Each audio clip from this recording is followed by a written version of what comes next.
And so our gospel is from Mark chapter 7.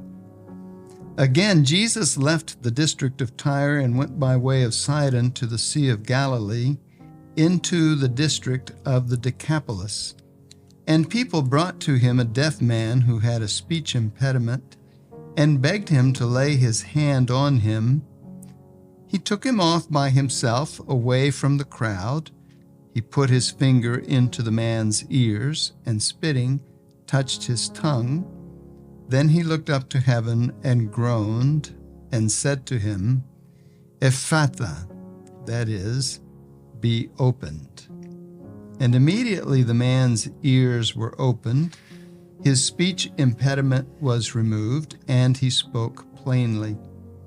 He ordered them not to tell anyone, but the more he ordered them not to, the more they proclaimed it.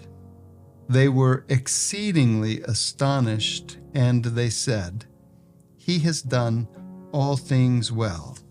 He makes the deaf hear and the mute speak. Thus far the Gospel of Mark. This opening, this word, Ephphatha, all of us encounter it at one point or another in our personal life and in the lives of our families and friends, because it's literally in the baptismal rite of children after they have been baptized and anointed with the chrism and clothed in the white garment and received the lit candle. The priest then, as best he can, depending on how wiggly the baby is, tries to touch the baby's ears with the sign of the cross and make the sign of the cross over the baby's mouth while he's saying, The Lord Jesus made the deaf hear and the dumb speak. May he soon touch your ears to receive his word and your mouth to proclaim his faith to the praise and glory of God the Father. So I think, that's sort of like when in the old days when we had to optimize a computer hard drive or something, you had to get it ready for work. When we're baptized, our ears are, by God's grace, opened in a way to receive his word and our mouths to speak. And that's all wrapped up in what we talk about when we talk about intentional discipleship. We're doing so much of that. We've talked about it in the pastoral plan. We've talked about it in our catechesis in the diocese. We're going to be talking a lot about it as we move into our restored order of the sacraments and as we prepare our children at the third grade level for confirmation and first communion, that they are themselves ready now. They're prefigured by God to be able to witness to others. They can hear what God is saying and they can share with others what God is saying. And so it's really exciting to see that in the gospel, and people can reflect on that. How well are we hearing God these days?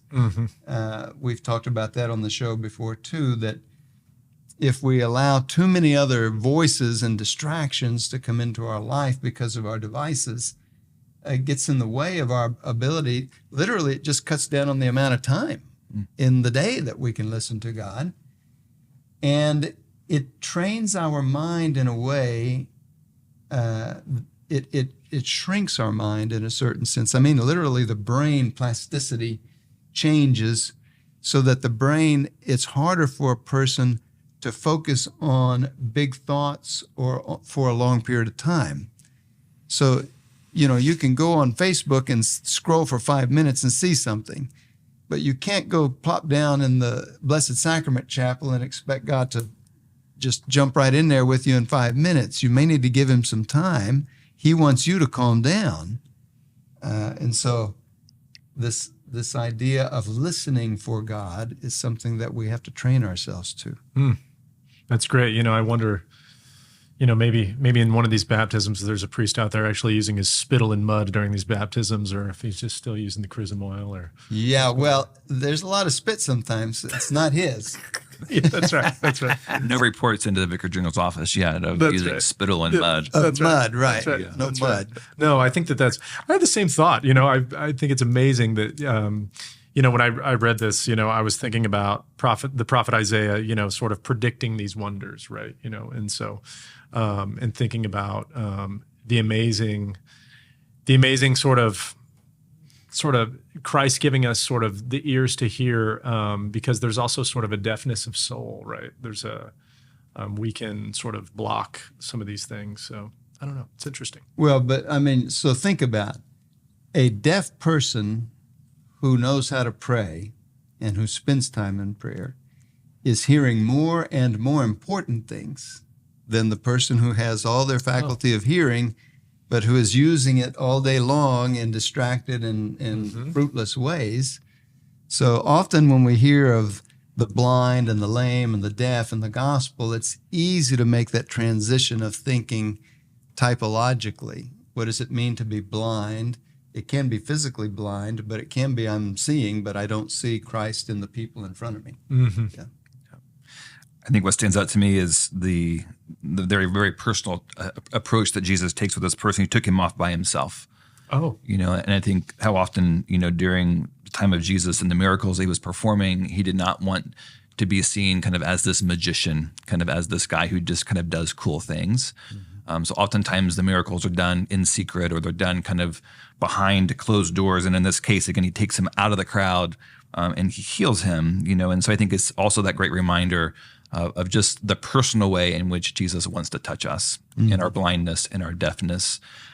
And as a people of faith who have that faith alive within them, through, again, our asking of the Lord, to give us the gift of the Ephatha, to be opened again. We may have become deaf or blind due to our sinfulness, but again, turning into the Lord in a very personal way, letting him touch us as he touched this man, allows us, again, to have that renewal of sight and the renewal of hearing. And so it's that reminder that each of us are seen, each of us are known, and each of us are very personally touched by the Lord.